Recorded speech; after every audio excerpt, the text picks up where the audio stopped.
Dreamland जंगल में एक अपाहिज सारस रहता था। जहाँ एक पंख से अपाहिज होना उसकी कमजोरी थी, वहीं उसकी एक ताकत भी थी। उसकी चोंच किसी तलवार जैसी पैनी थी। इसलिए जब भी सारस सैर को जाते थे, वो उनके बच्चों की रखवाली किया करता था। एक बार तालाब के पास एक लकड़बग्घा नजर आया। सारस चाचा, इस लकड़बग्घा से लड़ना बहुत खतरनाक होगा, आप भाग जाइए यहाँ से।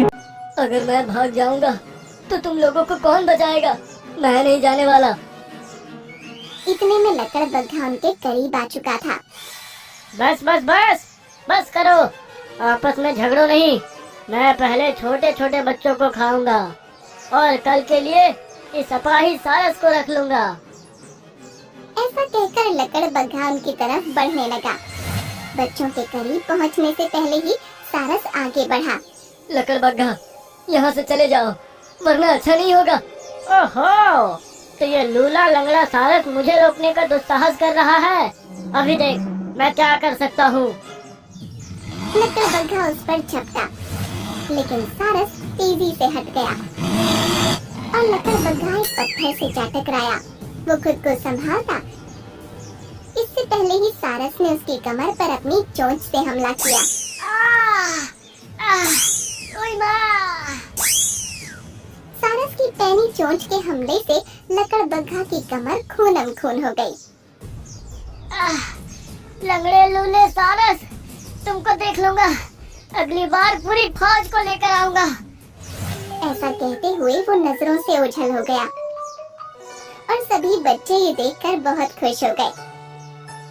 कुछ देर के बाद जब सारसों का झुंड वापस आया, तो बच्चों ने उनको सारस की बहादुरी का किस्सा सुनाया, जिसे सुनकर वो सभी खुश हुए। उसके बाद उन्होंने सारस को खाना खिलाया, जैसा वो रोजाना करते थे। एक दिन जंगल में एक शिकारी आया।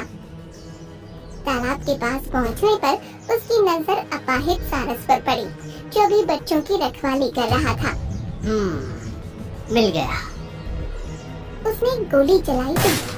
गोली जाकर सारस के खराब वाले पंख पर लगी और उसको दर्द होने लगा।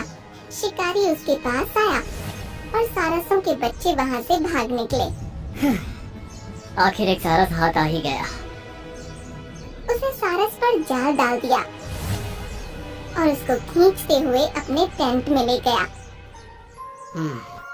इसकी चोंच बहुत पैनी है। उसने अपने हाथों में प्लास्टिक के ग्लव्स पहन लिए। उसके बाद उसने सारस को जाल से निकाला और एक पिंजरे में कैद कर दिया। अरे ये क्या? ये तो पंख से अपाहिज हो गया। शिकारी को लगा कि सारस उसकी गोली से अपाहिज हुआ है, इसलिए उसको अफसोस होने लगा। अब तो मुझे इसको ठीक करना ही पड़ेगा। ऐसा कहकर उसने पिंजरे में हाथ डालकर सारस के पंख पर दवाई लगाई और एक इंजेक्शन दिया।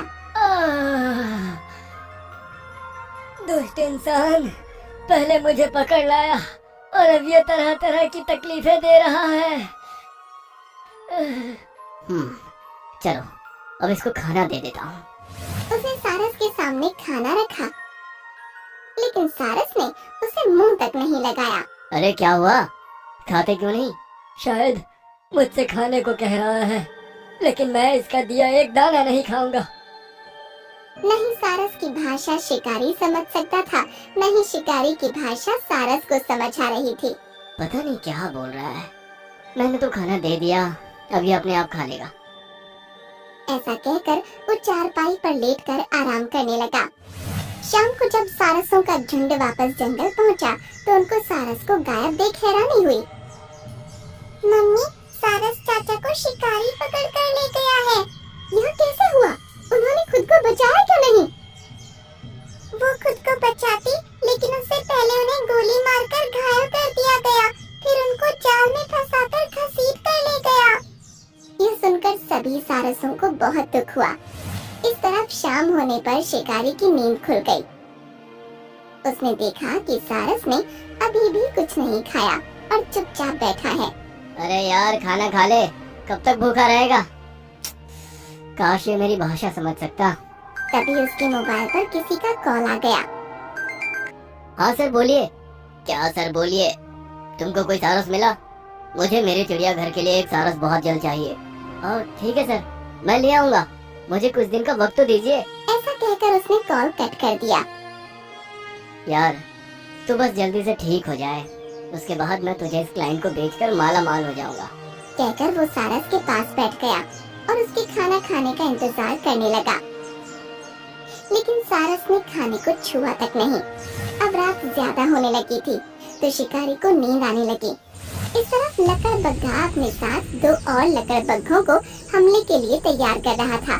शिकारी ने सारस को फिर से इंजेक्शन दिया और उसके पंख पर दवाई लगाई। अब सुबह तक तो बिल्कुल ठीक हो जाएगा। ऐसा कहकर उसने खाने की थाली उसके पास सरका दी और फिर आराम से सो गया। सुबह उठकर जब उसने खाने की थाली भरी देखी तो गुस्से में चिल्ला उठा। तू कुछ खाता क्यों नहीं? आखिर कब तक भूखा रहेगा? मर जाएगा तू। सारस उन बच्चों को याद करके रोने लगा। ये देखकर शिकारी हैरान रह गया। मैं तेरी भाषा समझ तो नहीं सकता, लेकिन तेरी भावनाओं को समझ चुका हूँ। तू जरूर अपने साथियों को याद करके रो रहा है, इसलिए तू खाना नहीं खाता ना, क्योंकि उनके बगैर तू जिंदा नहीं रहना चाहता। अब शिकारी की आंखों में भी आंसू आ गए और उसने पिंजरे का दरवाजा खोल दिया। ये देखकर सारस खुश हुआ और पिंजरे से आजाद होकर टेंट से बाहर निकला। अब उसने गौर किया कि उसका पंख ठीक हो चुका है तो वो खुशी से उछल पड़ा। यप्पी! इसका मतलब वो शिकारी जिसको मैं दुष्ट समझ रहा था, वो उस सुई के जरिए मेरा इलाज कर रहा था। वो पंख फड़फड़ाकर फिजा में उड़ गया। इस तरफ लकड़बग्घा अपने साथियों के साथ सारसों के झुंड पर हमले के लिए बढ़ रहा था।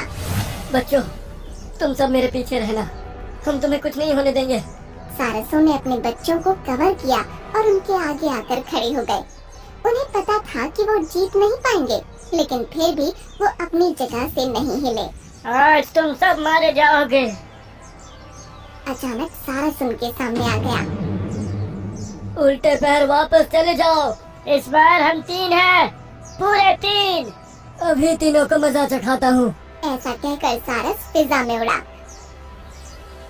और उनके सरों पर चोट मार मार कर उनको घायल कर दिया। इसने तो मुझे पागल कर दिया। तीनों लकड़बग्घे वहाँ से भाग निकले। तुमको वापस देखकर बहुत अच्छा लग रहा है भाई, तुम ठीक कैसे हुए?